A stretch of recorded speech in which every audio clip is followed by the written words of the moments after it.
Olá, meus amigos. Hoje nós vamos falar sobre infidelidade e guarda. Mas antes disso, eu queria pedir para aquele que ainda não se inscreveu no canal. Tem muita gente que comenta, que interage aqui com a gente, só que ainda não se inscreveu, né? O YouTube acaba fornecendo essas informações e mais de 80% das pessoas que interagem aqui com a gente ainda não são inscritas.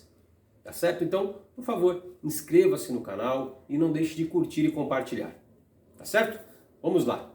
Hoje nós vamos falar sobre infidelidade e guarda de filhos. Tem muitas pessoas que acabam usando os filhos para atingir aquele que foi infiel, né? E acaba ensejando aí a alienação parental. Tá certo? As pessoas... a traição, na verdade, faz parte, infelizmente, é uma questão social, é um fato social, né? E a traição não é só o contato físico, a traição pode ser virtual também.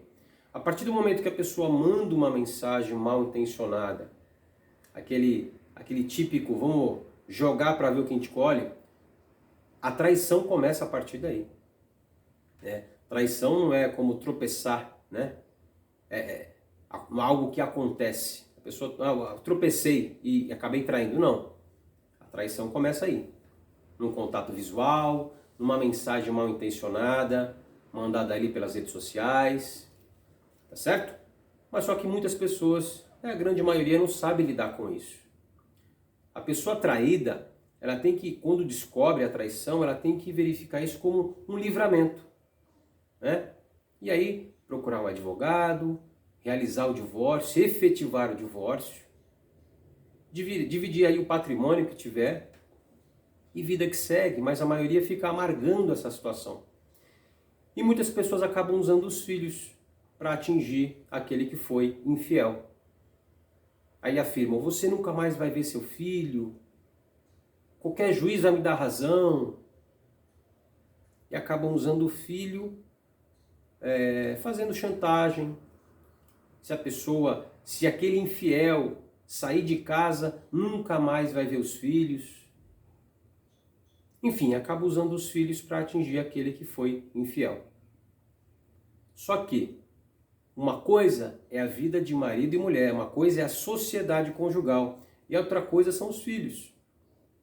Essa questão de querer atingir o outro usando os filhos pode ensejar a alienação parental.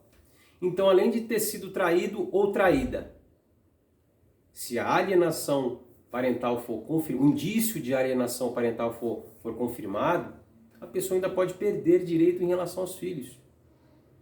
Afirma que o infiel vai perder direito, mas a pessoa traída, se ela agir dessa forma, usando os filhos para atingir o infiel, ela que vai perder direitos em relação aos filhos.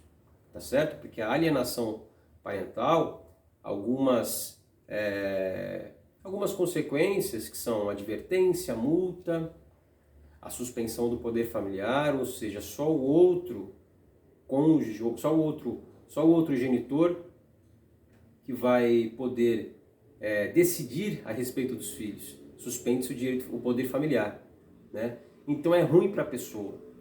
Então, se houve uma traição, o traído tente manter a cabeça tranquila, até para evitar problemas em relação aos filhos, né? Deixe de envolver os filhos nessas questões. Uma coisa é a sociedade conjugal, outra coisa são os filhos. Tente poupar os filhos, tá? Então o direito não está ao seu lado.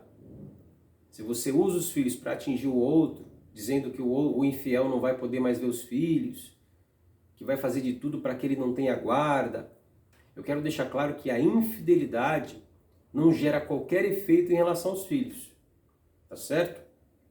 Agora, a infidelidade, como eu deixei claro aqui no vídeo recente, que o ex-cônjuge ou ex-companheiro tem direito à pensão alimentícia, no caso de infidelidade, esse cônjuge perde o direito. Portanto, a infidelidade não gera qualquer efeito em relação aos filhos, mas aquele que teoricamente teria direito aos alimentos, à pensão alimentícia, perde. A infidelidade gera efeito em relação ao cônjuge infiel.